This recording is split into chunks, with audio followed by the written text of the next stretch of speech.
రేపు రేపు అని అనుకుంటుంటే పని కాదు. ముందుగాల ఓ పని ఒడిపించుకోవాలి అన్నట్టే లీడర్లు జోరుగా మంది మార్బలంతో పోయి నామినేషన్లు వేసి వస్తుర్రు. ఒకనాడు తీరిక వేసుకొని పోయి నామినేషన్ కాగితాలను ఓట్ల అధికారులకు ఇచ్చొస్తే ఓ పని అయిపోతుంది. అటెంక పురుసతుగా ప్రచారం చేసుకోవచ్చు అన్నట్టే ఒకళ్ళు బట్టొకళ్ళు పోయి నామినేషన్లు వేసి వస్తుర్రు. అందరేమో కానీ ఏపీ పంక పార్టీ లీడర్లు ఇగింత ఎక్కువనే జోరు చూపెడుతుర్రు. చూద్దాం పారి అలా జోరెట్లున్నదో. కాలం గడిచిపోతుంది, రోజు రోజుకు గడియలు దగ్గర పడుతున్నాయి. ఒక్కనాడు అందుట్లో ఒక్క పూట తీరిక చేసుకొని పోయి నామినేషన్ వేసి వస్తే ఓ పని అయిపోతుంది. అటెంక ఓట్ల నాటిదానక ప్రచారాలు పులిసత్తుగా చేసుకోవచ్చు అన్నట్టే ఏపీల లీడర్లు జోరుగా పటాలని ఎంటేసుకొని కదిలీరు నామినేషన్ వేసేందుకు. అందరేమో కానీ ఏపీల పంక పార్టీ లీడర్లు అయితే నామినేషన్ వేసేటి కానీ అలా తారీఖేందో చూపెడుతున్నారు. మంది మార్బలాన్ని ఎంబడేసుకొని ఊరేగింపు చేసుకుంటా పోయి నామినేషన్ కాగితాలను ఓట్ల అధికారులకు సమర్పించి వస్తున్నారు. అట్టా విజయవాడలో పంక పార్టీ తరపుకెంచి ఎంపీగా పోటీ చేసేందుకు కేసినేని నాని ఆచారాలు పాతారాలు తయారు చేసుకున్నాడు. మంది మార్బలంతో పోయి నామినేషన్ వేసి వచ్చిండు. అంతకంటే ముందుగాల ఇంటామెతోని కలిసిపోయి వినాయకుని గుళ్ళే విజయవాడ అమ్మవారి గుళ్ళే పూజలు చేసిండు. ఇగిటి కృష్ణా జిల్లాలున్న మచిలీపట్నం కెంచి ఎంపీగా సింహాద్రి చంద్రశేఖర్ కూడా ఇయ్యాలని నామినేషన్ వేసిండు.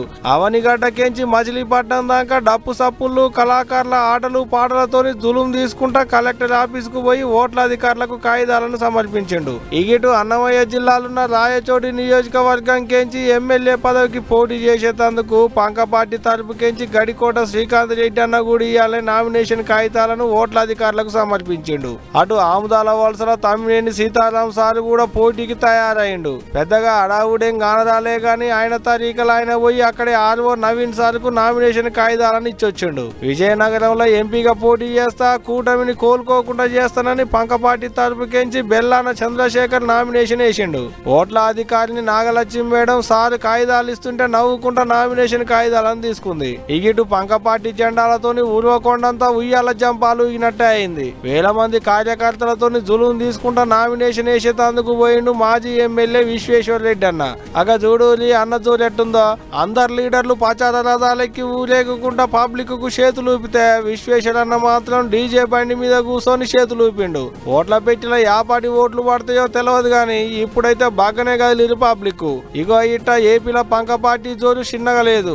యాడ నామినేషన్ వేసినా ఏ లీడర్ నామినేషన్ వేసినా పంక పార్టీకి ఓటేసేందుకు మేమంతా సిద్ధం అనుకుంటా బాగానే గదిలి వస్తున్నారు గాని మరి ఓట్ల నాటికెళ్ళ ఎంతమంది పంక పార్టీకి అలా ఓట్లు గుద్దుతారో చూడాలిగా.